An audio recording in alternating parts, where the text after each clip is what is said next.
There is a sixth dimension beyond that which is known to man. A multiverse as vast as eternity, as timeless as the Infinity Gems. It is the middle ground between the big two and the indie publishers, between sci-fi and mysticism, and it lies between the pages of the reader's imagination. At the summit of entertainment, the dimension of comics, where a humble service is held. We call this service the Gospel of Comics.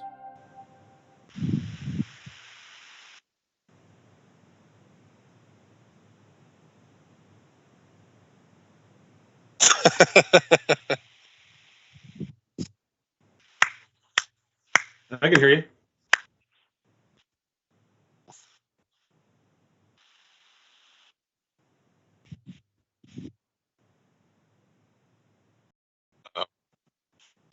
This is exactly what my problem has been. I've infected you. Uh-oh. It's contagious.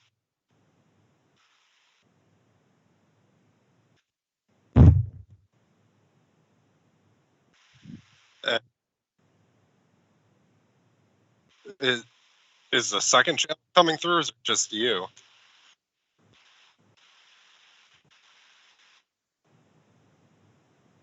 Oh, okay. Here, I have the stream up on.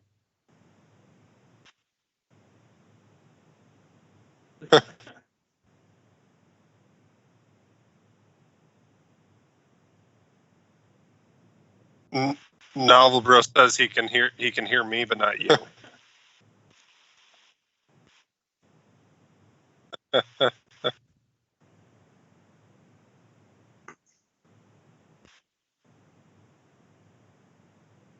Hopefully. We can always repeat everything you say. Yeah, I mean, I'm writing it down so I can send you the script. And we can just do all word for word. Let's see. Is that better? Say something. Something. Okay. I think I can be heard now. All right. Excellent. Welcome, everyone, back to the Gospel of Comics, where we boomer the audio, and I have found my dead co-host, Ayrton McCartney. How you doing tonight, buddy? I'm doing better than I was earlier this week. Well, we'll get into your problems a little bit later on. We are joined in the digital studio by special guest JP of. Let me pull it up so I don't boomer this one more time. Eudaimonia. Correct. Very good. So. Hey, Matt Christie, Novel Bro, how you guys doing? Appreciate you stopping by.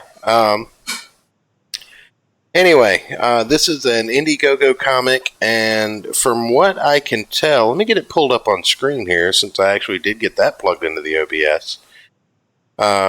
Eudaimonia number one, a World War I tale, or a WW1 tale. I'm assuming that means World War I, just from the psychedelic soldier on the cover art there.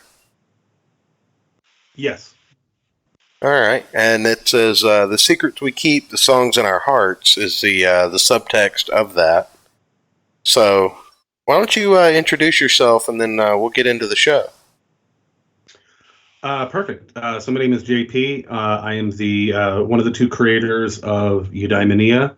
It is a World War I tale. This is the first issue, and it is a series of war stories about four different protagonists searching for their own eudaimonia.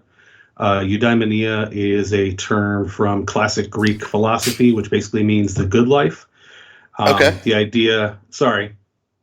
Oh no, you're good. Eudaimonia is essentially your life, liberty, and pursuit of happiness.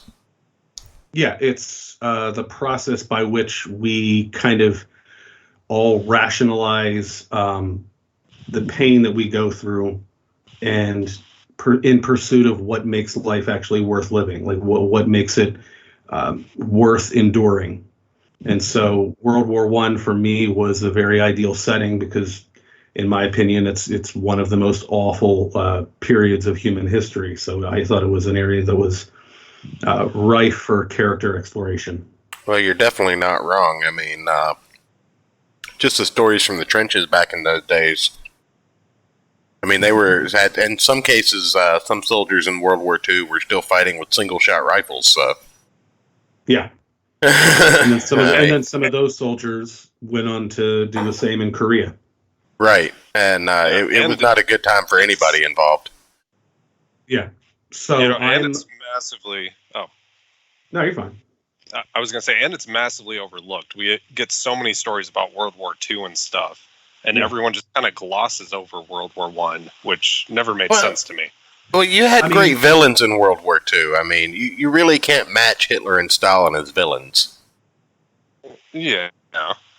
But I would argue that you can't really match the fact that there can only be one point in history where automatic firing weapons meet battlefield positions that date back to Alexander the Great and people just mowing each other down. Like that's only going to happen once in history before we learn that lesson. Right. Well, I think one of the reasons why it's overlooked is because there was an oversaturation at first, and it became something that everybody, for about 40 years, that's all they heard about. And so it took a little bit while for literature and media to kind of catch up to it. And now I think the same is probably starting to happen now with World War II. Right. I would definitely agree with that. Well, yeah, and not to step on your appearance here, but just to highlight another creator. There's also Flying Fortress by Eric Weathers, and that's a World War II story. Just to kind of go hand in hand with what you were saying there. You don't really get as many World War I stories. Yeah, I think I saw a campaign earlier advertising World War III. So if we could just team up the three of us and just put a pack together, right? Do World War IV. I mean, it sounds fantastic. Yeah. That'll all be fought by drones. I've recently gotten back into playing a card game called Magic the Gathering. I think that's how World War III should be fought. I think all the great leaders of the country should have to get together and play a game of Magic with decks they've never played before. See, I think it should be done using that game where how you sneak up on somebody and you just kind of backhand slap them in the testes. That I think is the ideal arena. See, but Putin being an ex-KGB would have a major advantage over the rest of the world leaders. I mean, honestly, I think Angela Merkel is going to have the biggest advantage. Well, yeah, because when you testicles. Well, those things can take a pounding. Yeah. Sorry, that was inappropriate. So we've got the campaign pulled up on screen here, and just from the cover here. Now, the cover and the interior art, which we'll get to in just a minute, the interior art, which there's a screen or a page or a panel or something that you've highlighted in this campaign that just immediately put me in love with the book. I'm not a big war history buff guy. Like, I've read The Art of War, I've read the Hagakure, and a few memoirs of World War II guys. I've read Kilroy Was Here, and a couple of other things. And even there's a Frank Miller book. I forget the name of it right now because I've read a lot of comic books by Frank Miller, but he even did a wartime story. So I'm not huge into the history and wartime era, but it does interest me. And when it's done correctly, it definitely puts me over the top. But the art alone can sell me on a comic book. So there's a panel we'll scroll down to here in a minute that I definitely want to talk about and get your input on. But where did the cover art for this come from? Because it's a lot more I don't want to say because it's not it's not childish or scribble or anything like that, but it's got a lot more youthfulness to it, and it looks more animated than the rest of the book. So where did the cover art concept come from? So the first story is about a child soldier, because if you happen to not know, soldiers as young as 15 fought in this war. Yeah. And that's just on Emmy, American sides. Like, we don't know the bottom ages of any of the allies or enemy sides. Yeah. Yeah. So Emmy and I, I was thinking about how I've had this story like burning a hole in my brain for like 3 or 4 years now. And I was struggling to find an artist, and Emmy came along, and I talked to some other people, and like they would show me some art, and it just didn't really feel right. I didn't really get too much deeper into it with them. But Emmy came along, and like even without speaking English, we speak Spanish, and so we kind of talk back and forth through like Google Translate. He just got it right away.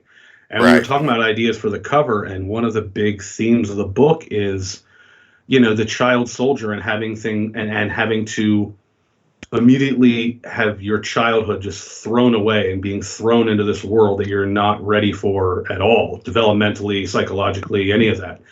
So when we talked about the cover, one of the things we talked about was how we wanted it to go from being something that looks very childlike, but then the further you go down the page, the more, horrific the reality of it becomes, so that the reader's eye would just be kind of pulled down into the, proverbial muck like the soldiers were. Because, a lot of the planning that's gone into this is kind of creating sensations in the audience through the writing and the art that kind of disorients or makes things a little bit kind of wonky, and that's 100% intentional, and a lot of it comes from the research I did about the war, like reading psychological journals, a lot of the writing done by the actual soldiers, and watching, if you can stomach it, watching clips from like the nut houses, which is what they were called. So for the cover, what we talked about is I basically had this image in my head, and the woman playing the cello there is actually the protagonist of the third story. So for right now, she's kind of just like a almost like a background figure, but her story emerges as the narrative kind of loops back around through itself. Right. So what I basically told him is I want a World War I battlefield, a woman playing a cello, and I want you to have the sublime coming out of her cello. And that was the first image that he showed me. And I was just like, yeah, this guy gets it. Like, he gets everything about what I'm trying to do. Right. Well, one thing that it really it really harkens back to me, and we talked about this off air. And most of my audience already knows I'm a graphic designer by trade. Mm-hmm. So, I kind of get the idea of telling a story in an image, designing a logo that explains everything, stuff like that. But, one thing that I'm getting from this is, like you said, with child soldiers and younger soldiers, the reality versus their imagination, because I know a lot of these kids, they went off thinking that this was going to be some great fantasy tale where they would come home with stories of greatness, and most of them never came home. So, well, they were flat out told that by everyone around them. Right. And, even though I'm sure they were remembered in their own right, at least I hope they were, but it really just kind of makes me think, like, as an artist and as a creator myself, and in a much lesser capacity than indie comics, I can never imagine taking on a project like an indie comic in my trade because of my skill set, but, I could probably do the cover for one, something like that, but that'd be about it. I couldn't do the internal book or anything like that. But just capturing something that encapsulate the childhood imagination with the grim reality of war in such a way. I mean, and the art style itself, just to talk on that for a moment, just as far as the cover goes, and we'll get to the interior here in a moment, but the art style itself reminds me something similar of kind of a cross between the Umbrella Academy art, if you've ever seen those books, and almost a God, I sound really good as a comics channel when I can't remember the creator of Hellboy. Anybody want to help me out? No, I'm the same way. When I'm doing these interviews, man, people ask me about, like, hey, so what are some books? And I can't think of anything. I'm just like, oh, the one with the guy and he does the thing is written by that dude. Yeah, with the hair. Mike Mignola. Mike Mignola is his name. Eminem. But yeah, it's a very Mike Mignola and Umbrella Academy had a baby as far as the bottom part of the art style, but Sublime again is your childhood imagination with the sketch drawings and stuff like that. Like it just, I mean, honestly, looking at it and thinking about it in that context, it chills up my spine. So you've definitely captured something in this cover that I think lends a lot to your project. And that's just me talking off the cuff. Like we've talking to you for 15, 20 minutes now, but just the just the art style itself and the way this cover is created with the negative space being used for the title, no hard lines really at all, and the separation between the childlike Sublime and the actual battlefield itself. It's a very chilling and without having to be realistic. Like it's not gory, but seeing the fallen soldiers on the battlefield combined with the images of the child in the beginning, you've got a great cover here. This is something that would grab pretty much anyone that I know that has a passion for comic books. Yeah, the back cover I think is just going, because we haven't done it yet. We're like almost done with the book. The back cover is basically going to be a continuation of the skyline and basically that same battlefield with more bodies, kind of just wrapping around the back and with the actual main character kind of crawling towards the edge of the page. So it's like he's crawling towards her. Which doesn't make sense right now. Well, the only criticism that I have is there are no gas masks on this cover. But outside of that, like that's not even a criticism. That's just my personal. When I think World War I think gas mask and trenches and the Geneva Convention. Chronologically, the book starts in the last month of the war, and so that actually wouldn't because there was a lot of gas masks, and that was the first thing. One of the first things we did. He sent me a drawing, and I said, "Hey, there was a bayonet on a rifle," and I was like, "Hey, just so you know, chronologically, there wouldn't be bayonets here anymore. They got rid of them like 3 months into the war, right? So because of the Geneva Convention." Now, World War I was basically the end of the bayonet in favor of the side blade. Blade was a lot more useful. Well, now, some of those trench blades were brutal, like those triangle, pyramid-shaped ones, where you basically couldn't stitch up that wound. What's so funny funny is a poor choice of words. What's so interesting about it is how, for all of the technological advances, it was you had to, like, a lot of the more efficient things were things you had to go back in time. So, like, the spade became really useful. The French were doing these kind of trench sweeps where they just had these archaic blunt clubs and things because they had to basically clear out a trench while making as little noise as possible. So you just walk up to a guy with a giant metal club in your hand. Now, correct me if I'm wrong. Was it World War I where there was the British general that still carried a sword on his hip and a longbow, or was that World War II? I think that was World War II, but I could be wrong.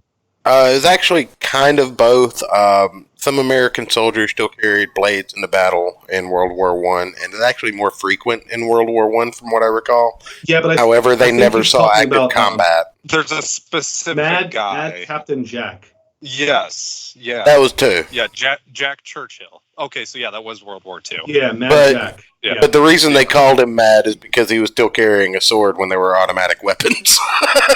Well, and a bagpipe. Well, who leaves home without their bagpipe? I most certainly don't. He was quoted as saying, "As no soldier on the battlefield is complete without his saber and bagpipe." Yes. That is correct. And if you're not free balling, you're not doing it right. Yeah. It's a little known quote. And he was legitimately pissed off that the war had ended while he was recuperating in the hospital, and he just wanted to keep on fighting. Now, just Cocaine's a hell of a drug. Absolutely. But just for posterity's sake, Eudaimonia #1, the secrets we keep and the songs in our heart. Eudaimonia, The Secrets We Keep, The Songs in Our Heart is the first of 3 issues in a series. It consists of 30 full-color pages, written and designed by me, drawn, colored, and lettered by the amazing Emmy Utera. So you're both basically pulling double or triple duty on this book. And most comic books, for the people at home, are touched by between 7 and 10 people before they ever hit the stands. And these 2 gentlemen, I'm assuming Emmy is a gentleman. Is Emmy a female? No, it's a gentleman. Okay. Never assume gender anymore these days. Look, I'm allowed to do whatever the fuck I want to on my channel. Even say the fuck word. I'm technically a toaster oven, so I'm an Apache. I'm an Apache attack helicopter, so don't feel bad. I identify as a meerkat, but I mean, I'm a church in real life, but I identify as an attack helicopter. So, but anyway, these 2 guys are both pulling double and triple duty on this book to get it out, and it looks amazing. Like, we're going to scroll down on this piece of art. It's the piece of art that I was talking about. So you're going to have to explain to us what this is and why it's so fantastic. But anyway, the story is also told using almost exclusively third-person narrative verse. This unorthodox style is a deliberate homage to many actual soldiers who fought in the war and composed poetry using the style. So you're going even a little deeper than most people do. Instead of just trying for dialogue, you're using prose in a way that not only tells your story, but also harkens back to the way that these soldiers would, chronicle their experiences, you should say. Yeah, I would always encourage people to look up the writing of Wilfred Owen, Siegfried Sassoon, guys like that. It's just something I found really interesting because, when the war was going on back home, verse poetry had gone way out of style. Everything was all modern and, petals on a black bough and all that, kooky stuff, and experimentation was going on. But, for these guys who, the majority of them are probably coming from blue collar backgrounds, when they went to put their experiences to page, they wanted to write in the style that they grew up with, in a style that was not remotely popular anymore. And I think it speaks to not just the fact that they had, their childhoods robbed from them, and then the desire to go back to that kind of simplicity, but also, to be in conversation with those same great works. And so when the day I picked up the pen to start writing this was the day I read a poem called, ever heard the story, like it's kind of a popular like urban legend where a soldier's killed on the battlefield and they find a great piece of like poetry or writing on his body, and nobody even knew he could write, but it went on to become like a great work of art, like posthumously after he died. It's like a Russian urban legend. I think it originates from Russia. I could be wrong, but reality imitates art. In that that story ended up happening to a guy named Charles Sorley, who was killed in World War I. Nobody knew he wrote, but when they searched him, they found this poem, and it was in verse. It was a sonnet, classically written, right, iambic pentameter and all of that. And it's still in the English canon today. And so that was, I think it was there couldn't be a more fitting way to pay tribute to these men than to write the way they had written, when they picked up the pen. And that was something that was really important to me. And also, for a first comic book, I found it was such a natural fit. If you've never written a sonnet before, it's 14 lines, 10 syllables. And trying to get 140 syllables onto a page, you find that like it's the perfect amount. There's no filler, there's nothing unnecessary. You just plug in the details, and nothing is wasted. You're not going to see any giant dialogue bubbles or people, saying things that are unnecessary. So what you're telling me is Bendis couldn't do this. The story. So what you're saying is Bendis couldn't accomplish this. I'm sorry. Can you repeat that? You're cut out. So what you're telling me is Bendis couldn't accomplish this, right? Maybe. That was a stab at Brian Michael Bendis, who takes an entire comic book to have a conversation with himself. Yeah, I can't remember what I'm struggling to think of what the worst example of that was from him. Most of his Ironheart series. Yeah, there's one that everybody points to. It's like this one scene where people are just like, I am speaking now, and also this is happening, and then this happened. And did you know that I feel this way about this? Oh, do you feel this way? Because this is how I feel about this thing that happened. We actually reviewed that comic book about a week or two ago on the Gospel called Legionnaires number 1 of 2, where they were talking about Rose and Thorn from DC lore. And she came back for the first time in like 20 years. And they made her the mainstay in a series where they put the Legion of superheroes in the cover to make saps like me buy it because I love the Legion. Yeah. And it was literally just 32 pages of Rose having a conversation with herself and realizing that she's immortal because of some shit Thorn did like 80 years ago. But Brian Michael Bendis literally has nothing. There are no thought boxes. There are no descriptive boxes, anything like that. It's all dialogue, and it's all her talking about how bad she's got it. Well, in the first issue, there are 2 pieces of dialogue, and they don't even interrupt the rhyme. That's fantastic. So, do you want to? I don't know. You don't have the screen share up. I can go ahead and do that. I'm a terrible host. Let's see here. There we go. Let's go ahead and get this going. Screen sharing now, just so you can see where we're at on the Indiegogo page. But I've got this. I've got this shot up. It's the first page past the cover that you guys have listed on the Indiegogo page, and it's the grizzled guy with the cigarette in his mouth, and there are 4 lines credited to Cormac McCarthy, Blood Mirrodin, on this page. Would you like to read those in the in the styling of the writing? I don't want to boomer it up trying to just read them. Oh, well, I can't because this is our splash page, and Cormac McCarthy is a writer that I will never be, but I thought this quote from his book was really fitting. So this is not in verse. This is just a line from his book. So if I read this, I'm not going to screw it up. No, yeah, you're fine. Okay, so it says, war was always here. Before man was, war waited for him. The ultimate trade awaiting its ultimate practitioner. That is the way it was and will be. That way, and not some other way. Cormac McCarthy, Blood Mirrodin. And we have this amazing splash page of just the overview of a guy smoking a cigarette in the skyline. And there's a house in the background with a guy lighting a cigarette. I'm assuming it's the same guy lighting the cigarette as in the page. I could be wrong. I'm basing that on the hat. But then you have someone else walking into a cellar or a hidden like bunker or something like that outside. It's almost like a grave that this guy's walking into, and I'm not sure what that's all about. But this is one of the most amazing pieces of art that I've seen in an indie comic in a long time. And I pre-ordered Cyberfrog. I'm getting Earthworm Jim. I back Galactic Rodents of Mayhem, but this is a beautiful piece of artwork.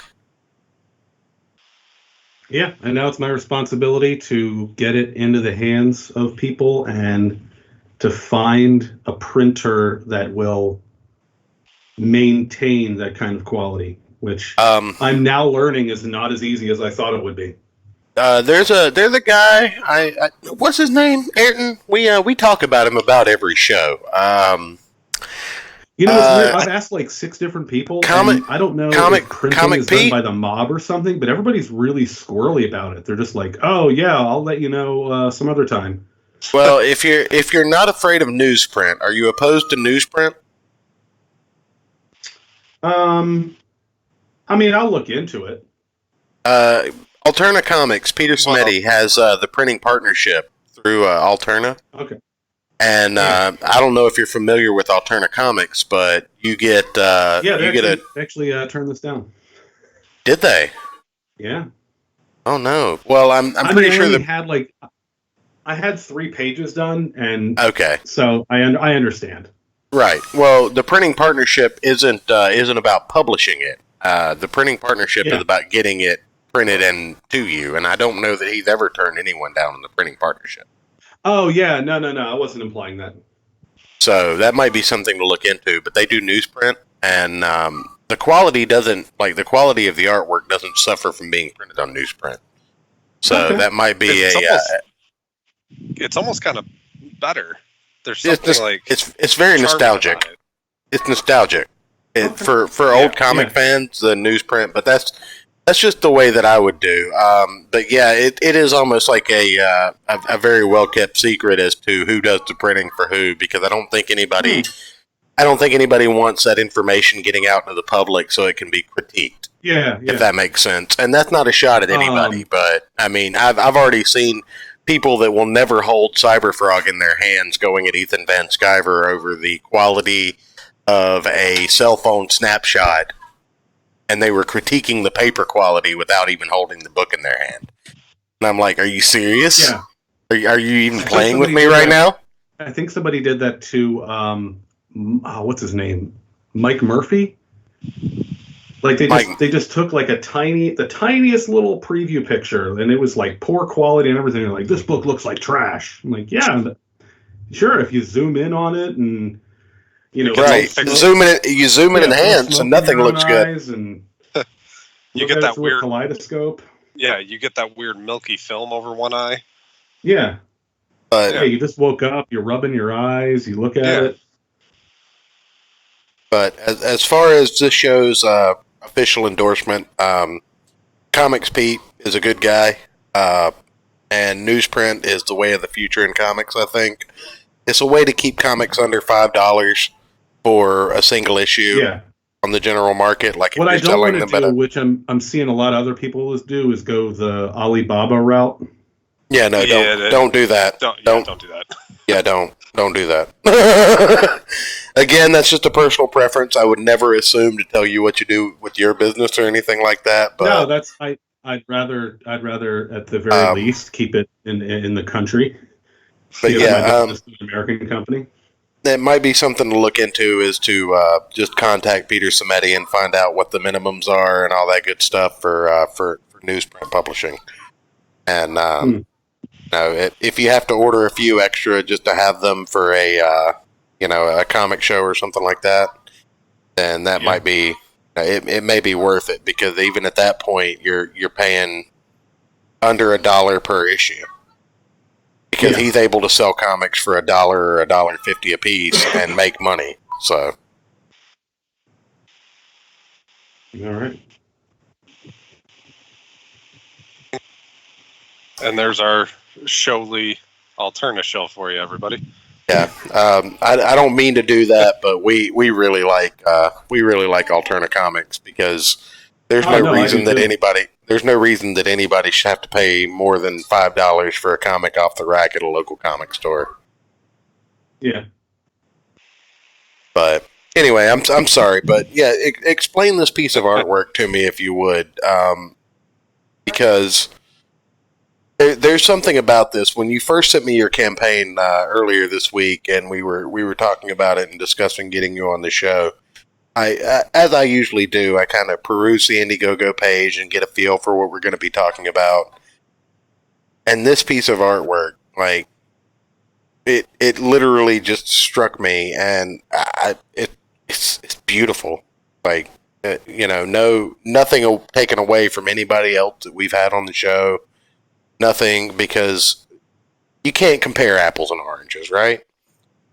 But to say that you told somebody what you wanted to accomplish with the splash page, and this is what you got back, like, I want to know everything about that, because this is absolutely fantastic.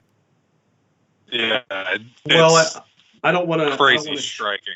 I don't want to shatter your. I don't want to, because now once I tell you, you're not going to be able to unsee it. But I mean, I was just kind of chatting about Cormac McCarthy, and he's like, "What do you want?" And I was like, "Well, there's a scene." So the scene at the bottom basically takes place before the story begins, and you just kind of learn about it later on. But we were talking about Cormac McCarthy, and I was just kind of, because I love Blood Meridian, I love The Road.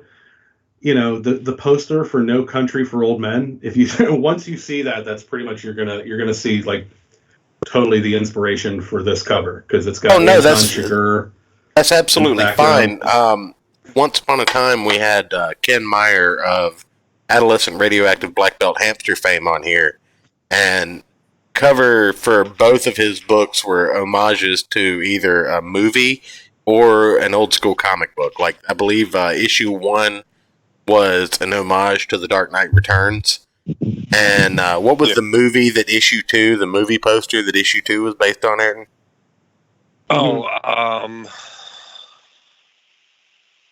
Crap. Can't remember. Blanking. We're all blanking. That interview was so long ago, and I'm horrible with movies. I don't watch very many of them. Well, in any event, it was a movie poster homage, just kind of like this. But in any, there's nothing wrong with that. The fact that he captured this much detail and this much, just, I've seen No Country for Old Men. I saw the movie poster. I've dated a girl that had it hung up in her room. And I didn't think No Country for Old Men when I saw this. I was captivated by the artwork in and of itself. So the fact that you managed to homage something without just completely making it on the nose to the point where, oh, well, that's No Country for Old Men. Moving on. It's pretty spectacular. Because, you can see where people have homaged the Days of Future Past cover. Yeah. Spider-Man, what was it, Amazing 300? You always see homages to that scene in Spider-Man comics where he's trying to lift up the piece of equipment to be able to save May. Like, that's just a scene that's done to death. The Hulk holding up a mountain from Secret Wars, the Spider-Man 300 cover where it's Spider-Man in a circle with something behind him. All of those covers, The Dark Knight Returns even has been homaged 1,000 times. But the fact that this is an homage without having that on the nose recollection is just fantastic. Let me take a look at the chat real quick, make sure I'm not me and Novel were just talking about bagpipes in the chat. Oh, okay. I've been telling people from the start, is anytime I talk about this project, I'll tell people that if this book, doesn't go anywhere, and if my career in this, my young career in this industry doesn't go anywhere, I'll be perfectly fine with that. As long as I can get more people to see Emmy's art, because I think he is just wholly underappreciated. Well, I don't think that's going to be for long. Scrolling down, we've got some more interiors here. So, have you got the screen share up? Yeah. All right. Why don't you take us through this page, and I'll just kind of move down with you. Wait. So, am I doing a poetry reading? I'm totally fine with that. Yeah, definitely. So this is actually the first page of the story. The character, the kind of white figure, is the one from that splash page, kind of looming over the horizon. Oh wait, didn't you know it was? Sorry, didn't you know it was current year? You can't have the white figure being your main character. I mean, this scene does take place in 1959, so I think I can get away with it. Okay. As long as it was culturally appropriated to be racist, that's fine. Yeah. I'm just breaking balls. Go ahead. People in the background. Absolutely. Where they belong. No, I'm just fucking around. I don't mean that. During the French Revolution now, apparently. Yeah. But anyway. The second story is called Harlem Hellfighter, so it's fine. Hell yeah. Is that the comic book version of I Have a Black Friend? All right, Ayrton coming with the zingers tonight. Back from the dead with the funnies. I like it. I try. But anyway, so by all means. Do I need to go over like iambic pentameter for people, or no? No, just read it however you feel like it should be read. Okay. A traveler strode through biting harvest air and entered the desolate blue-collar bar. Like stitches pulled to a full-blown tear, the old workman's glances shot from afar. Dust from the day's labor hung on the nose, every man and surface freshly coated, except for the stranger's neatly pressed clothes, which the working men certainly noted.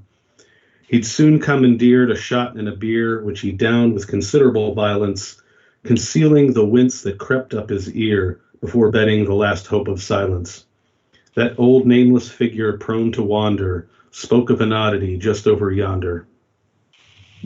All right, so that just kind of shows the flow of this book, and without any dialogue, it still tells the story. So that's fascinating to me. This is the first time I've seen a book like this, and I've read thousands of comic books in my life. Not to toot my own horn, because most of them were bad, but well, I'm in my 30s, so my primetime reading was through the 90s boom and through the 2000 decline. So, I'm just now getting back into the golden age where everything was absolutely ridiculous. But that kind of formatting, it's almost, I don't want to boomer this up too much, but as a literature nerd, I'm assuming you're familiar with the Canterbury Tales. Yes. I absolutely hated reading that. I did too, but this is showing me that it would have been better with pictures. Yeah. No, it really wouldn't have, because the Canterbury Tales had like different. I mean, it's kind of similar in the sense that like it had different tales from different characters' perspectives, but like 3/5 of those were utterly useless and nothing happened. It was just like, oh, here's the baker's story. Like, okay, I don't care. But actually, wait, I think the baker's story was a really good one. See what you did there? You boomering up on us. But oh no, this is an example.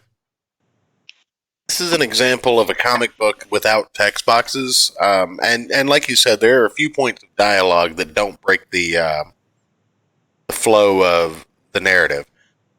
But yeah, without every panel because you've seen modern comics. I mean, there are certain points where there's so many dialogue boxes that it completely obstructs the art.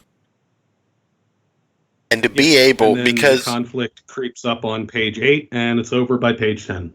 Right. But with a story like this, where there's little dialogue, but everything is explained in a way that's unique.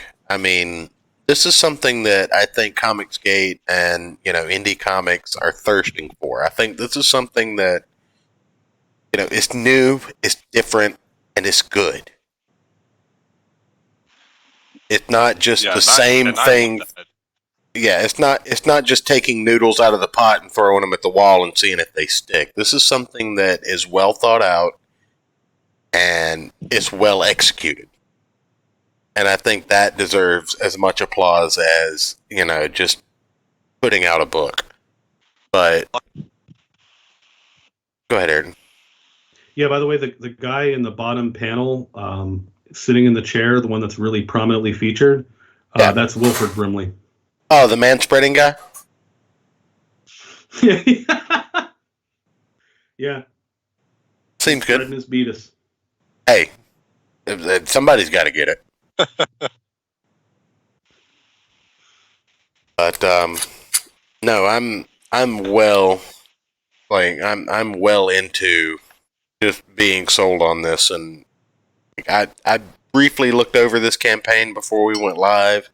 I read through it, and I didn't take a long time to stick on the art, because if you do that, then you come into it with a pretense, and I like having it kind of explained to me when I have the opportunity to talk to the creators.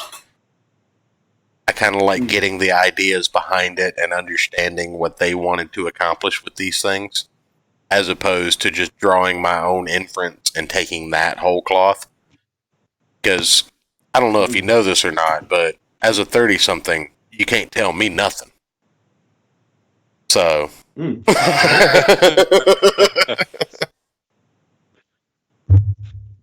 by the way, I have to leave a disclaimer. I didn't even really think about it, but I'm primarily coming at this from like a historian kind of philosopher's kind of ideal, but I didn't really think about the fact that a lot of the support I've gotten so far has been obviously with military people, because it's something that kind of strikes close to home.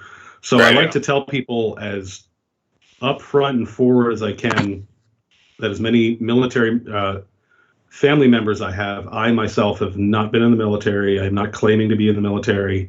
I'm not claiming to have any idea what people who are currently, I have no idea what they're going through. It's something that's different from person to person. So I like to get that out of the way, because I know a lot about stolen valor, and I didn't think about that, when I first started this, but it's something that I like to tell people up front. That ain't me. I ain't your boy. Well, I hate to, put it like this, but it's probably best that you get that out of the way, because that is a huge problem that I've noticed in a lot of communities right now, where people are trying to get across that they've done something. Like, everybody is the embodiment of your Navy SEAL copy pasta.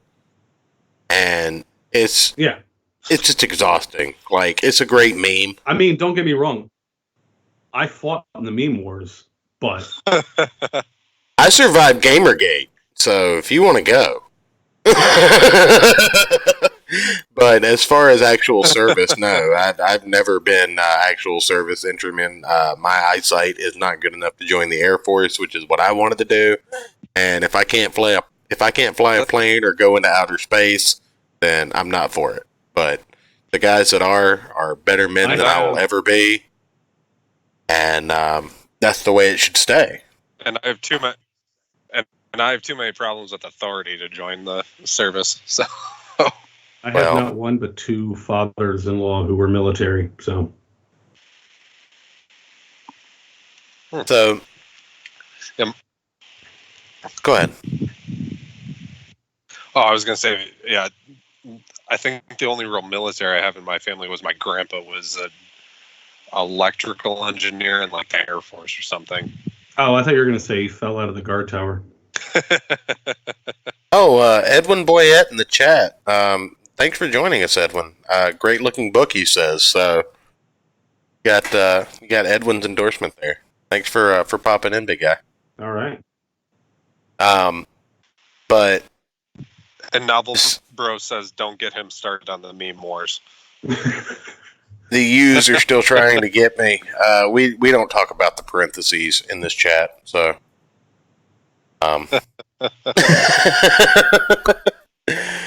But moving on to the next page you've got here, is this isn't the second page, I'm guessing. This either broken up a little bit. No, that's what is that? That's page 11, I think. Okay. So the art style seems to, it doesn't shift, so to speak, but I noticed the interesting thing that's happening with the color palette. Did you have any emphasis on that? Like, did you do the color palette suggestions? No, but I didn't do it, but it's something we definitely talked about. So a good way to look at it with this book would be to say that primary colors they come to symbolize pain and strife, and secondary colors represent peace. So if you see a scene that has a lot of primary colors, it's probably going to be something awful, and same is true for secondary colors. Okay, well, so obviously later in the book, you're going to see a lot more purples and. Well, the reason I bring that up is as a graphic designer, starting at the top here, we'll go back to the original scene from the the Cormac McCarthy page, the splash page, neutral page, with emphasis kind of drawn to the bottom. It's very well laid out.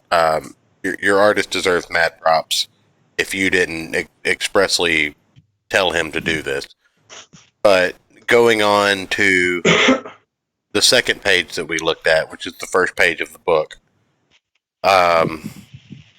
you start out with kind of like a blue and purple with a yellow highlight in the candies, and then there is a very well, joined palette of like reds and oranges and like lilacs and neutral colors, going all the way to the bottom, getting more and more intense with the darker shades of black growing more and more into that final bottom panel.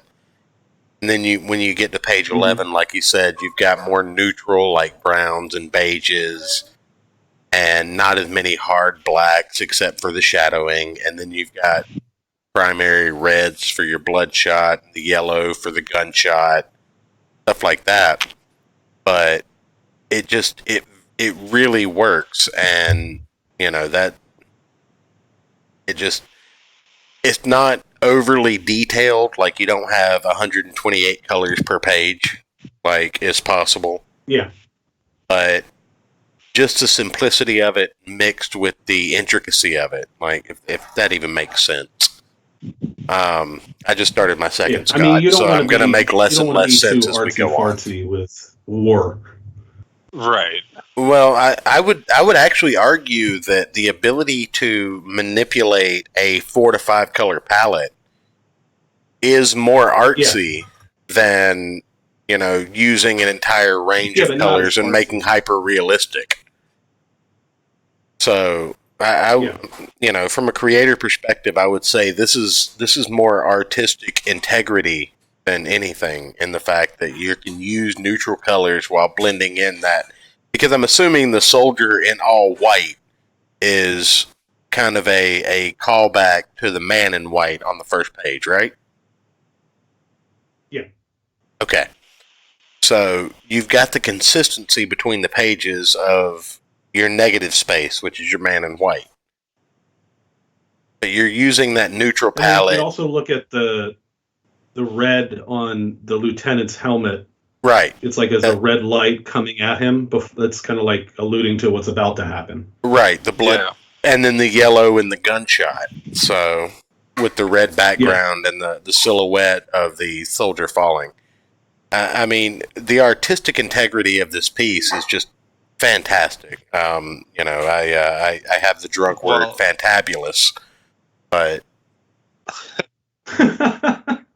Well, and not even reading any of the text, just looking at this, you can feel the weight of every single action that's happening throughout each panel here. And the panel work on this is fantastic. The way the layout and everything, it really the art flows basically the same way it seems, like the poetry of the text does. Right. And and the text boxes, even though like a lot of people criticize text boxes because they take up a lot of real estate because they're longer and they're not as shaped as speech bubbles. But again, like the layout of this book it's well thought out. You guys are definitely doing something that deserves a lot more, what's the word I'm looking for? A lot more recognition than just your average, I've got a story to tell, I'm going to make it a comic.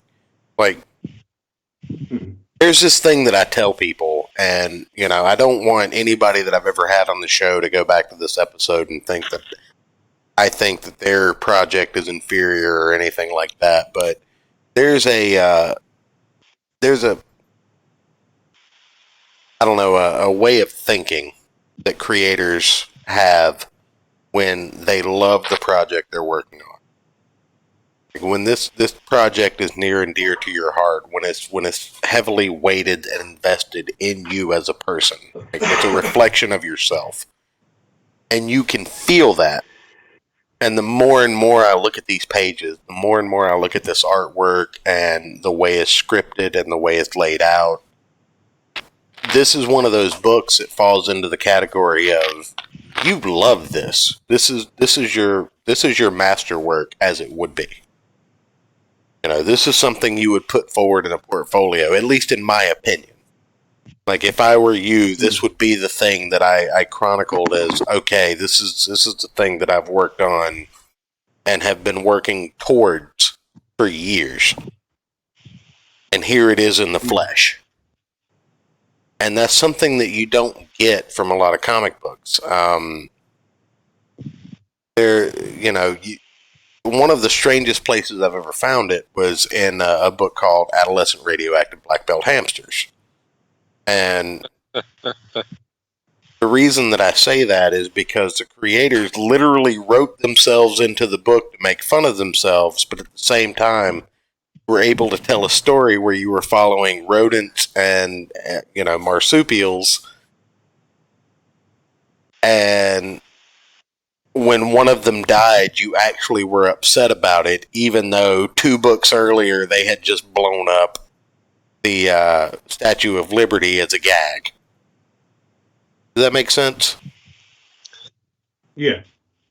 Like, it's weird what you say about like other creators, because it's like I kind of look at myself as being, as far as like indie creators, being even but like beneath a lot of them, because they're out here showing off their art, and I'm just a guy, I'm just a guy who writes, who was lucky enough to find somebody like this. So look, man, writing who might not have as good of art as this, like, I probably think that I am well beneath your capabilities. Well, don't discredit that though. There's writing and layout, the weight and the passion and the love behind this project. It stands out just in these couple pages that we've seen. The way that I would put it is that these pages would never be created without your writing. Fair. If you had never put words to a page, the artist that drew this would never have any inspiration to do it. Also, there would be a bayonet on this page.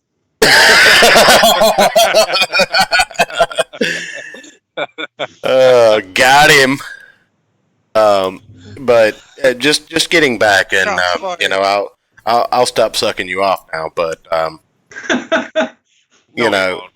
I won't until the show's over. But it just to get back to it, scrolling through these pages, I mean, the art style itself. Yes, we definitely need to give a big shout out to your artist, Emmy Utera. Does he have a Twitter? Yes, I think it's just Emmy Utera. Okay, I'll get that in the description link below, because everybody needs to give JP and Emmy a follow. But beyond all that, everybody needs to go stop what they're doing right now and go to Indiegogo and look up Eudaimonia, a World War I tale, and back this comic book. I very rarely do this on air. Usually I go and do it after the fact. But I'm going to go right now. I'm going to stop the screen share so I don't dox myself. But, I mean, it doesn't really matter. Once I do it, you'll have all my information anyway. Don't dox me, bro. So, I already have most of your information. Why? We can all whip out our credit card numbers. Right, absolutely. But I'm definitely going to back this. I have 3 children, so I'm going to back it at the digital level. But I think everyone needs to go and back this book right now.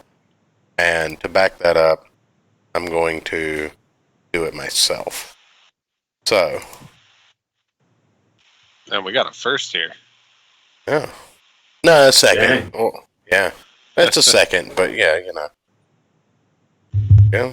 Hey, they've allowed you to, what? What is happening here? Oh, okay. You broke it. Are you reporting me to the Better Business Bureau? No, there was a link. There was a link. I clicked it accidentally. I told you, I'm on my second scotch. Don't judge me. There we go. There we go. Boom. Now, let me ask you a question. Do you add a single ice cube, or do you have those rocks that you put in your freezer? No, man, straight up ice cube. Ice cube. Ice cube? Every time. See, I just freeze my glass before I do it. But I just make popsicles. Scotch popsicles is the way to go. I mean, if you're buying scotch that can be frozen into popsicles, then you're doing it wrong anyway. But, you know, if you're eating scotch popsicles, you're doing it right, so it equals out. I mean, or Scotch eggs. there you go. So, Man, that makes me think of. Sorry. oh no, you're good. In the derail, when we lived in Atlanta when I was first born, my dad, one of his friends took him to this. It's like a slushy type thing, like an adult 7-Eleven Slurpee machine place that Was just this had in like New Orleans? no, it's in Atlanta. Oh. And it's just a wall of different slushy flavors, just maxed out with booze. He said he got one and drank like half of it, and had to have my mom come pick him up because there was so much booze stuffed into those things. So here's what you do. If you're ever in New Orleans, they have these places. They're all up and down Bourbon Street, and it's like that. And you get yourself a nice big frozen boozy drink, and then you take it up. And then so what's going to happen is the girl's going to ask you. She's going to say, "Do you want an extra shot of 151 for $1?" And You you're say like, yes. Yeah. Why? What? What kind of question is that? Like, Who says no to want this? that? And then there's all these other places up in. Oh, and sorry, and they also do pizza, like good crappy pizza. Oh, best. Not bad like Elio's or Bagel Bites, but like good bad. Yeah. Right. Yeah. Like Tostino's bad. Yeah. Well, I was going to say like New York City street pizza. Yeah. No, that's Wait, bad good. New York City street pizza is bad good. It's not good bad. Okay. Yeah. Yeah, or like in Philly, that we have these little pizza spots where it's like $3, but like a slice is like four feet long. Yeah. They're just these massive things, and you go and you get one of those, and then you walk down the street and get a cheesesteak and put your cheesesteak on the slice, and then just wrap it up like a giant taco. Yeah. That sounds like the most delicious heart attack ever. Yeah. Right. Yeah, absolutely. You die on the street in front of the churro vendor that you're about to participate in to shove churros in the middle of your gullet once you've sucked this thing down. I've been there and done that. You die in front of the Dunkin' Donuts that has a bulletproof glass that they give you your donuts from. Right, yeah. And your coffee. Yeah. Because we all need our pick-me-up in the morning. I actually have 2 liquor slushy stories. Both of them will be quick. One, Uh-oh. do you know what Hunter S. Thompson considered a snow cone? Oh, I forget. It was a solo cup filled with shaved ice with 3 2-ounce jiggers of Chivas poured over it. Chivas specifically. And that was his snow cone for the ride home after lunch. Yeah. Then he'd sit in the hot tub and eat fettuccine Alfredo and do Coke. That was before he started to write. Or no. Yeah. After he started to write, excuse me. He would drop acid before he got in the hot tub. He would drop acid at 9 and start writing at midnight, and by 6 a.m. he'd be in the hot tub. And this is when he wasn't engaged in actual gunfights with his neighbors. Well, I mean, Like, they would sometimes just you got to shoot a at each other from motherfucker. across the property. Well, sometimes you got to. I mean, I told you that I almost had to call the cops on my neighbors, right? Do you aspire to be Hunter S. Thompson Church? Because this sounds Yes. eerily like your life.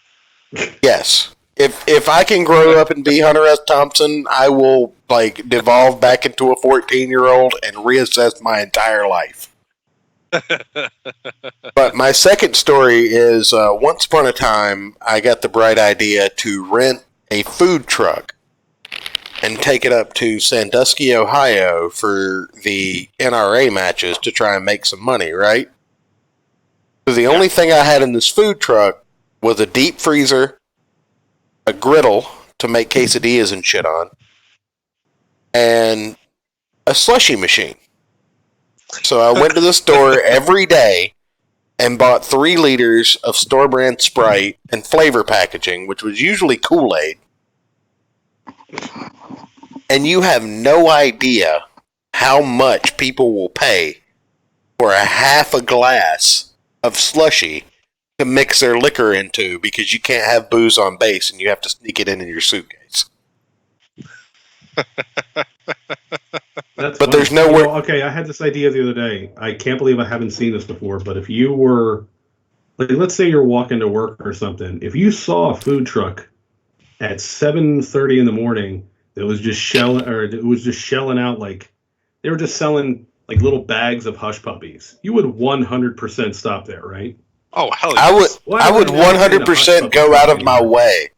I would 100% go out of my way to get hush puppies. Hush puppies and boiled peanuts. The only things that I would sell out of that truck.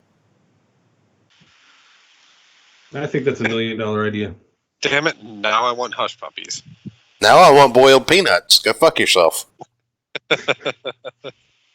But anyway, this is the point in the show where I start interrogating. So, are you ready? Okay. Me or somebody else? You. Just a random person. Yeah. We're gonna bring somebody else on, and you can help grill them. Okay. Yeah, the guy got tied to a chair with the duct tape over his mouth. No, the reason I ask is, first thing, the question is, when did you start reading comics? My first comic was I think I was 12, and I traded a Joe Carter rookie card for the Namor the Submariner. Good call. Joe Carter didn't do shit. I don't even know if he's in the Hall of Fame. Well, baseball cards are worthless now anyway. Well, from that era, I'm guessing you're in your 30s, so. Yeah. You're not talking like this, Sonny.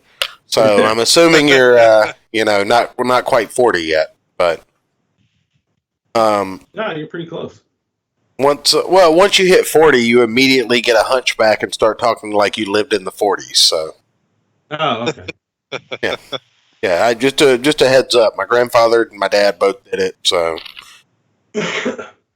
get pulled over by the cops. The cops think you're insulting them. It's not illegal to talk like this, see? Like Uncle Leo? Yeah, definitely. You start calling women dames and broads.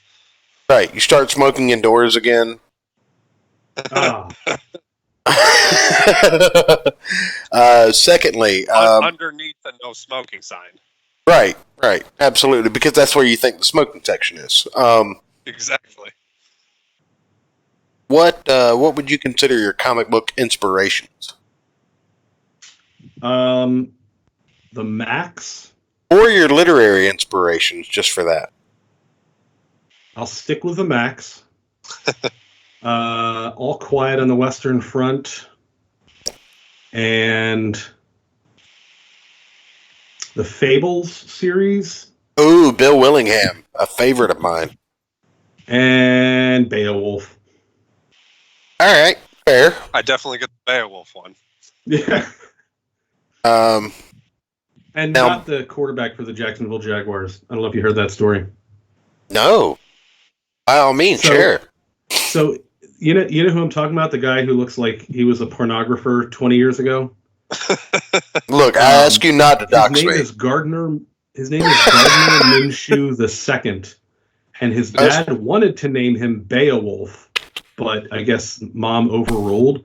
And apparently, what brings it all home is that his dad's name isn't Gardner, so He's Gardner Minshew the second, and there is no Gardner Minshew the first. Seems legit. And everybody and so people are just calling him Beowulf just for funsies. What's weird?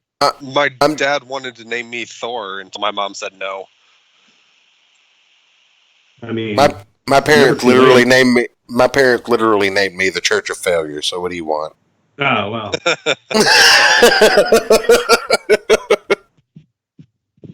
I love this guy. He's like a living meme. He does he have a huge beard?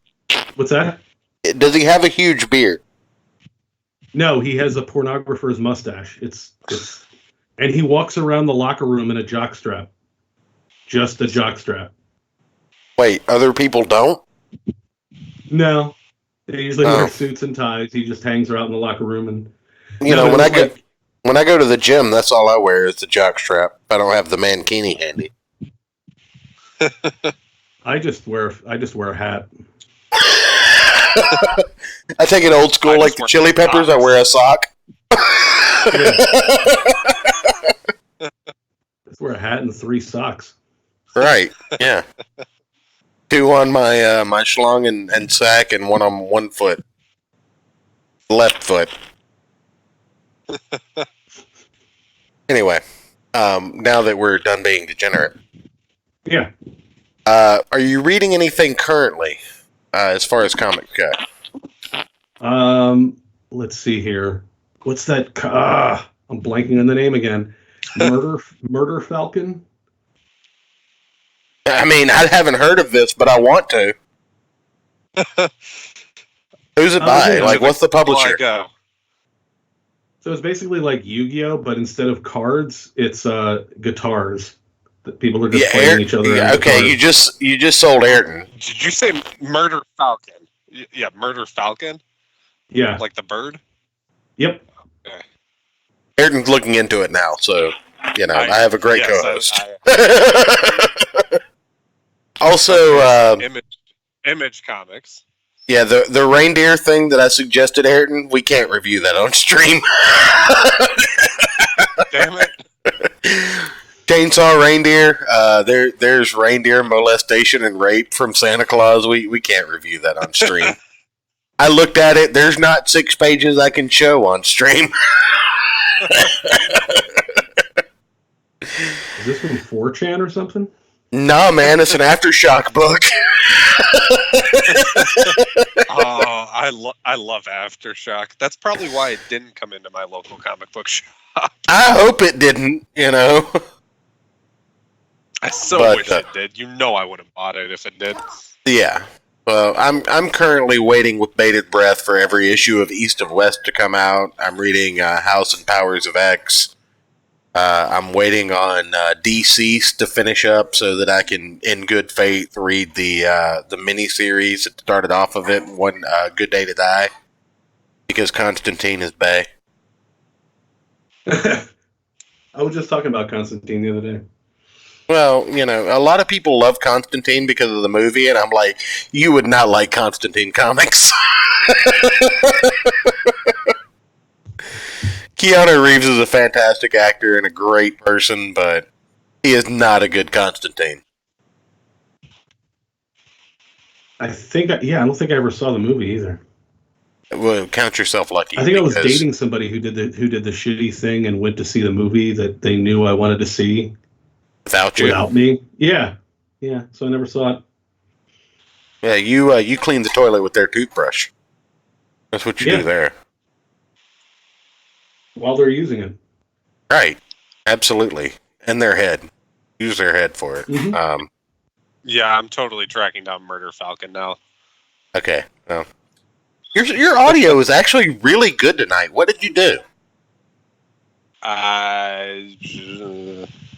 Okay, don't speak on it too much. Ayrton calls in from a tin can on a fishing line. It turns out this whole time he was just crumbling aluminum foil in front of the mic, just like it's a habit.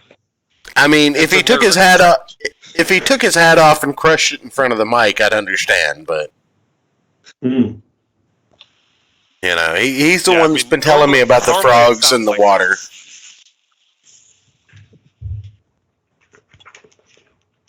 Yeah. But thank you for that tip. Murder Falcon looks amazing. Right? Yeah. So definitely send me a link to that. We'll review it on stream. If you want to come back on and review it with us, that would be great. Sure. But we'll go through the first volume of that in the next show we don't have a guest on for. Ayrton has got me turned on to this ongoing series called not ongoing, but this mini series called Killer Groove. I believe it's a 5-issue series, and the paneling. Can you please not use the phrase "Ayrton has me turned on" again? That makes me uncomfortable. Can you use it again? I might have. If you stop saying cool beans, I'll stop saying that. But until you stop saying cool beans, I'm going to say Ayrton has me turned on every day.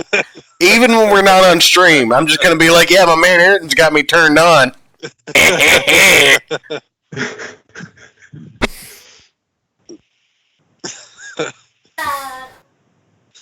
Somebody said something about... I was playing a game of Magic earlier on my break at work.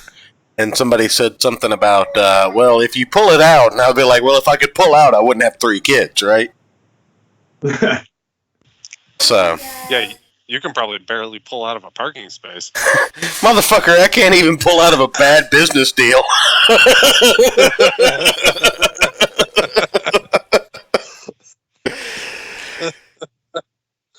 But, anyway, anything else you want to add about Eudaimonia before we slip into complete degeneracy? The only thing, I'll add a couple things. Firstly, yeah, definitely. As much as I want to say that this is a book about war, this is a book about people dealing with the war. It's about a book of people managing their pain, managing their life. And I can tell you that these preview pages, as nice as they are, every single page is that high quality. I just added one.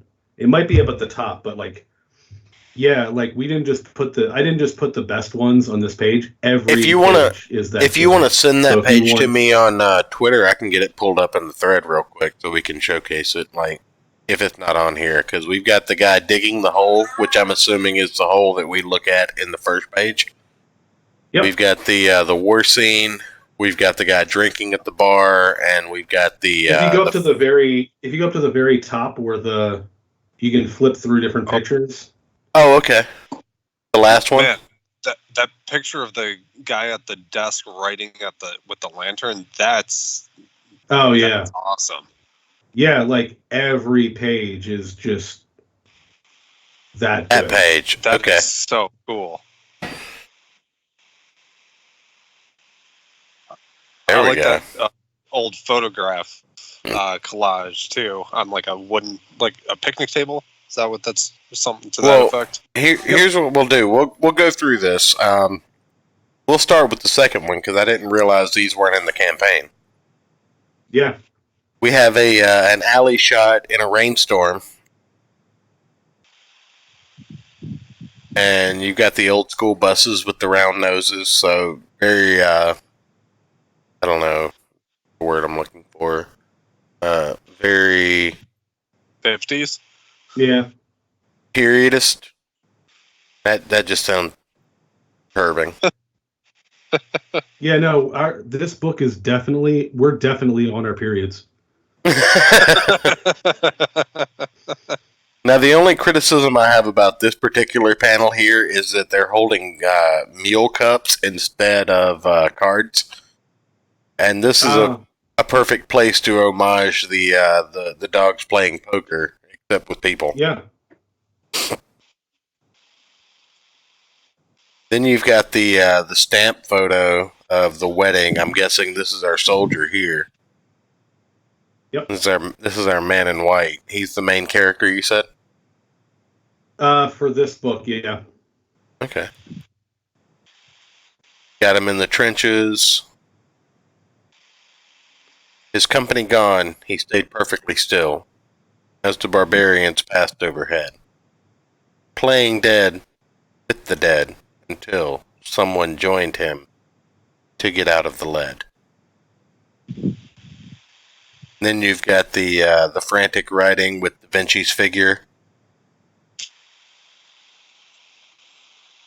God, every piece of this artwork that I see is absolutely. Put a lot of our favorite books in there, like to show like what kind of stuff he would be reading.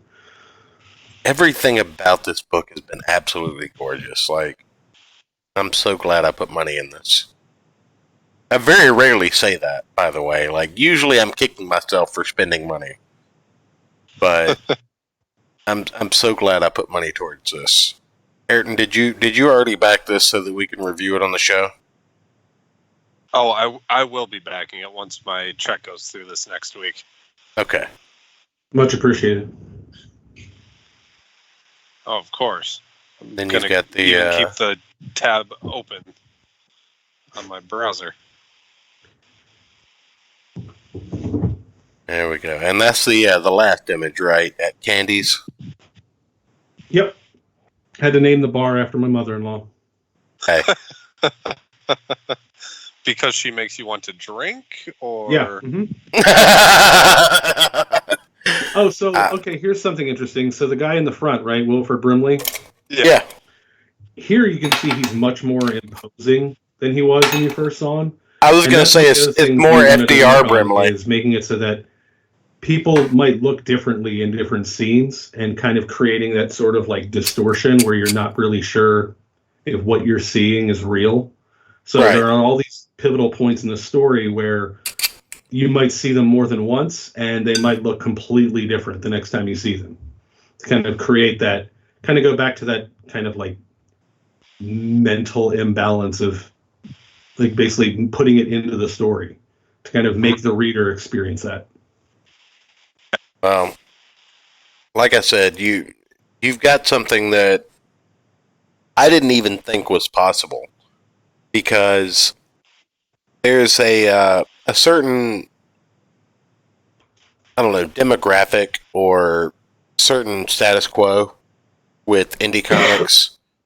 And, you know, if you're not a high-level creator like Ethan Van Sciver or Doug TenNapel, or, you know, you're not an experienced writer or something like that, then your book is going to be, quote-unquote, subpar or something to be scoffed at. And this kind of work is the kind of stuff that I would love to see on my local comic store shelves. But I never get it.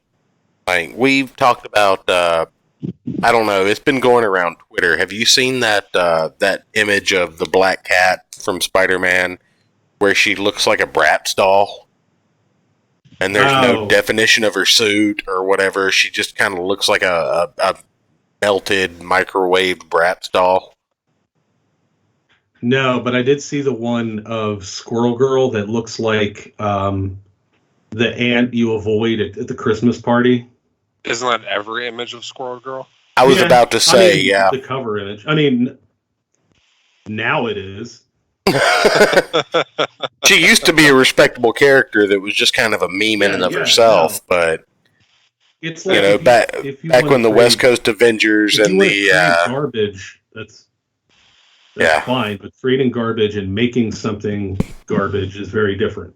Right. Well, I mean, a lot of people laugh at me because I love stuff like not West Coast Avengers, but what is it I'm thinking of? The Justice League International with Guy Gardner. Yeah. I mean, that was a fantastic arc, and it was nothing but shit characters. Yeah. I mean, right after that, they turned Guy Gardner into Warrior, and how shit was Warrior? Yeah. I mean, we're going to give him a gun arm, but we're going to do it poorly. It just... Yeah, how do you put up a gun arm? I mean, ask DC Comics in the late 80s. Just read Warrior Zero, and we'll talk about bad gun arms. Maybe somebody on our Patreon will make us read that. So, I bet they will. But in any event, go ahead. Oh, I was gonna say totally unrelated, but if I were ever to get, you know how people say like, oh, I wish I could write for this property or that property. Like for me, if I could write for anything, I would write for the property of the Warriors, like the '70s gangster movie. Yeah. Come out and play. Yeah, and that was improv too. That guy's just that weird. Well, you know, I mean, he strikes a chord with a certain type of person. Yeah, David Lynch. As he sips scotch and mutters to himself. Isn't that basically what our show is? I don't know what you're talking about. Wait, we're live right now? What? You might just want to disavow the last hour and a half. Yeah, definitely.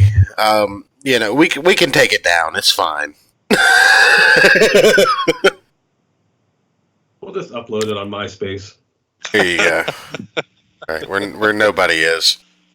Matt Christie, could you DM me their Twitter link? Taking a break from the cesspool that is Twitter for a week or two. Absolutely, Matt Christie. I'll shoot that to you. Man, I just had the best idea for a book. God. What's that? Okay, here's my pitch, right? Okay. Breaking news right here, folks. A bunch of boomers and older people decide that they just want to take back everything, like society, from younger people.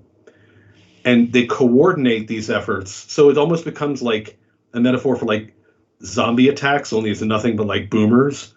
Right. And nobody can understand how they're planning like all these attacks or whatever to take back society. And it turns out they're all on MySpace. And no one knows about it. They're just they're plotting everything there. Nice. I dig it. Make it like kind of like a James Bondish type thriller. Yeah. I can dig it. I'm down with it. So, usually we're wrapping up the show right about now, but because we started a little bit late, we've got a little bit of time left. If you want to, do your shameless shill, actually, I will do my job as the host here. Anybody, everybody, anyone that can hear this on the replay live right now, look in the description below. There is an Indiegogo link under the guest info. Eudaimonia. Number 1. A WW1 tale. Right now, we are at... Let me refresh this here. I'm assuming that my contribution has gone through at this point. So, we are at $680 of a $1,500 flexible goal. There are 3 stretch goals to this campaign currently listed at funding of $1,500. The Harlem Hellfighter bonus story and variant cover. The additional story brings the page count to 40, so we'll go from a 30-page book to a 40-page book. At $3,000, and remember, there are still 50 days left on this campaign, so this is not out of reach. At $3,000, all copies are signed with gold signature for the signed copies and silver signatures for the regular ones. At $5,000, upgrade the paper stock, get a gold foil first edition stamp instead of just a printing, an additional 10 pages of sketches and previous drafts, bringing the page count to 50. So, every dollar that contributes to this campaign will increase the product for every physical backer. So, if you are on the fence, if you're not doing anything but holding your dick in your hand, go to Indiegogo/project/Eudaimonia. Well, they can not still all buy if they have their dick in their hand. Right, you only need the one hand. You just have to switch to being left-handed, and if you turn it around, it's almost like somebody else is doing it. So, and if you sit on it for like 5 minutes, let your hand kind of fall asleep a little bit. that's the stranger. Yeah. Yeah. But look up Eudaimonia #1. It's in the link down below, in the description, all of that. Check this book. All right, Matt Christie, I will definitely send you a DM for the writer, and if you will send me a DM with your artist in it, I will send that over to Matt Christie as well as the Indiegogo link, so he can back the book too.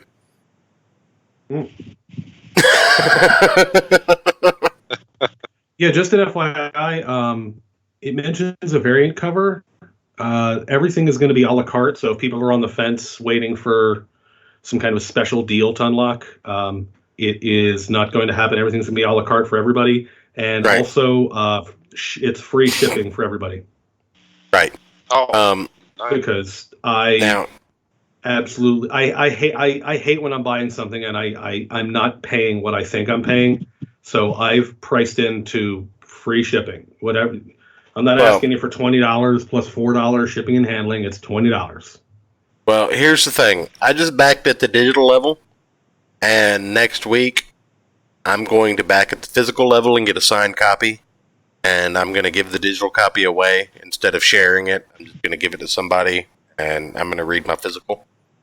But this project needs to go up. So we've got 50 days left to put up, at bare minimum, $820. That's not hard to do in 50 days. I mean, that's what? no. 6 paychecks for most people? Yeah, I mean, yeah, absolutely. Give me 6 of your paychecks. Yes, yes. Everyone go out and PayPal this man all 6 of your next coming paychecks. Don't even ask for a book. Just send him your money. Yeah, I'll feed your kids. Don't worry about it. I don't think he will, but I'm cool with that anyway. So, you know, if you can't give away your paychecks and feed your kids, that's on you. I'm joking. Don't take me seriously. If you take me seriously at this point, you should unsub from this channel. I'll add a perk level when we're done here where you can just give me your kids and I'll give you the book. There you go. Shit, can you add it right now? And if they have blue eyes, I can get twice as much money for them. So make sure you include that when you buy. Oh, no. You got to keep my kids. My kids are the best kids. You got to keep mine. I mean, you can give everybody else's away, but you got to keep my kids. That way I can, like, ration them back later on for another indie comic that you want. Yeah, we'll do a trade. Okay, yeah, definitely. You just got to keep my kids. Everybody else is, well, you know, who cares about their kids? I have a shitty cat you can have.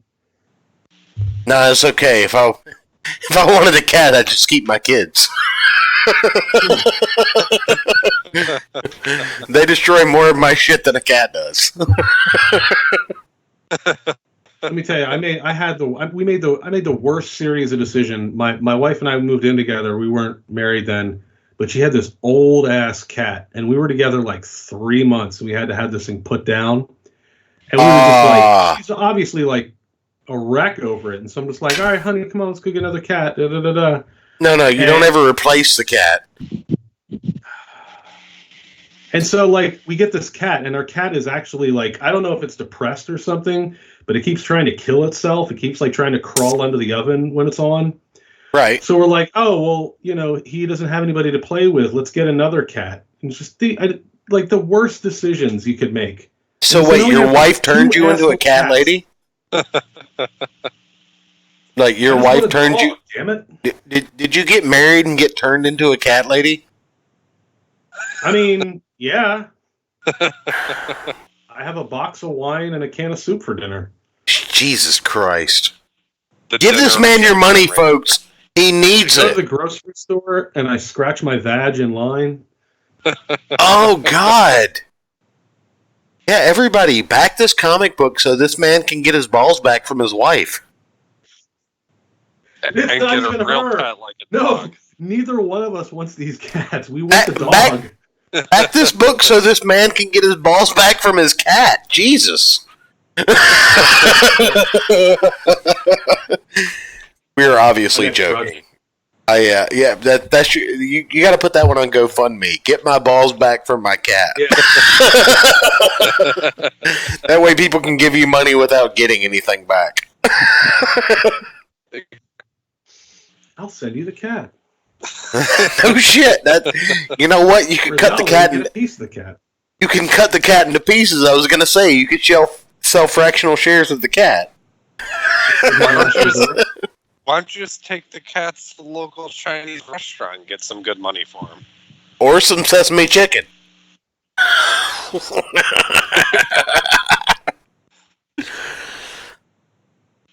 No, there's actually no Chinese food out here. It's weird. Jesus Christ. Look, man, I got a spare bedroom. What communist state did you move to? Yeah, I was going to say, I got a spare bedroom if you want to move out of California and have plastic straws again. There's food from every Asian country out here, but there's no, like, just shit Chinese food. Oh, there's no American Chinese? What the fuck? I don't know. You know what I'm talking about, though? How, like, it's like you go to a Chinese place and it's like... Where you got, like, sushi, and you got Thai food, and you got a Korean curry joint, and you got an Indian joint, but you got no real Chinese food? Nope.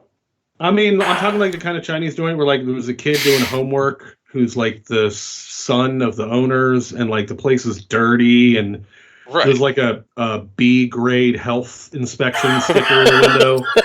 But it always tastes the best. But it's amazing. Yeah, no, exactly. I don't want no fancy schmancy Chinese food. Well, now that we've gone on that diatribe, and thank God we're not monetized, because that would definitely kill our monetization for this show. What?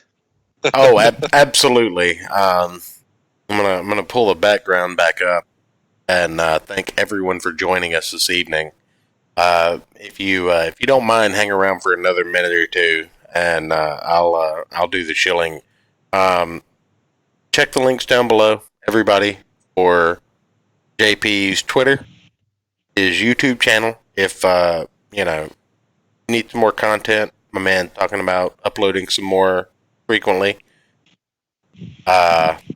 Check out the Indiegogo, absolutely. If you don't have the money to back the physical right now, just pick up the digital copy, $10. Free shipping, US only. International, go fuck yourself, because you're not in the greatest country in the world. I mean, that's correct, right? We're still the greatest country in the world. Yeah. Yeah, well, I mean, that's because you get... Who questioned that? I mean, people outside of this country that don't know what greatness is. They don't matter. Yeah, that's right. That's what I said. But, people want to question me on that. But, yeah, definitely check out the links below. I'll be adding the artist Twitter link as soon as my man DMs it to me. And we're going to have him back on to look at... What is it, Ayrton? What's the comic book? Murder Falcon. Murder Falcon. I mean, I'm a little pissed off at myself for not knowing Murder Falcon existed. Well, apparently it's not doing all that well, so you're not the only one. Look, I don't give a shit whether it's doing all that well or not. Like, doing all that well just means exposure, but with a name like Murder Falcon, it's doing well enough for me to read it, because it has the name Murder Falcon, goddammit. Exactly. But... Yeah, basically sounds like the name of a Death Clock song. Yeah. By the way, next week, look forward to Captain Weeb being on the stream. We're going to review the first manga for Hellsing Ultimate and Berserk. We're also going to have... God, who was it? I'm terrible at this. I'm awful at streaming. Why am I doing this? Because it's fun. I mean, everybody needs to decompress a little bit. I could just be playing Magic right now, though.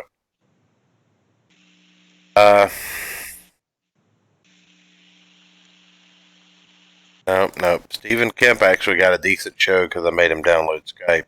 We're going to have Michael Beacon back on from Seven Legions. and not on Hangouts because, Boomer Audio is what it is. Right. And then, if we can, we're going to have this gentleman, JP, back on. And we're going to be talking Murder Falcon. So tune in for that.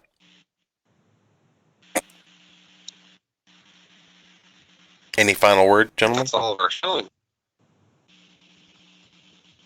Are you guys, wait, hang on before we go. Are you guys into music at all?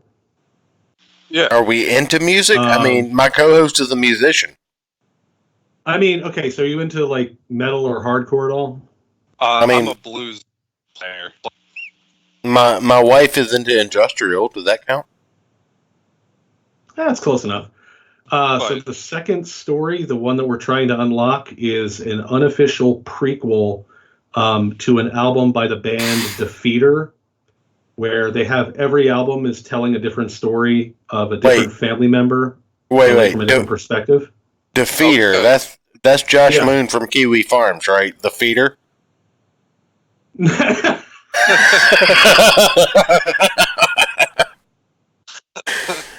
No, I think you're thinking of Quentin Tarantino.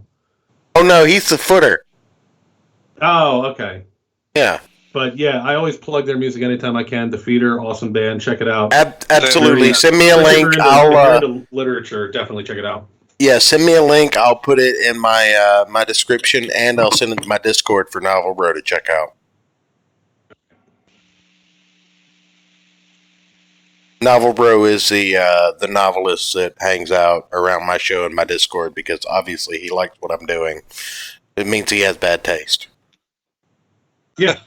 Oh, I did also want to say, guys, thank you so much for having me on. Obviously, as somebody who's newer, I appreciate anybody who's willing to check us out, give us a look, and it really means a lot to me that you guys have me on. Dude, it no problem. We definitely appreciate you coming on with us. Yeah, continue, Ayrton. Keep speaking. I was going to say it's our guests and listeners that have gotten us where we're at. What are we, 220 something subscribers at this point? 223, sir. 223. Yeah. Nope, 220 something. So we're grateful for. And I haven't even subscribed yet. What the fuck? Get off my show right now. All right. you have to undo my speaking, so it's like. Oh no, we're just gonna delete the stream. That's what we'll do. We'll delete the stream. I'll tell everybody that everybody that watched to forget everything that's happened over the last 2 hours. It's fine. No, we'll neuralize them. Yeah, definitely. I'll hit them with the Men in Black device. Yeah. I'll Me Too all of them. But no, definitely thanks for coming on. Thank everybody in the chat, Novel Bro and Matt Christie especially. Ayrton for keeping up with them while I was handling the OBS.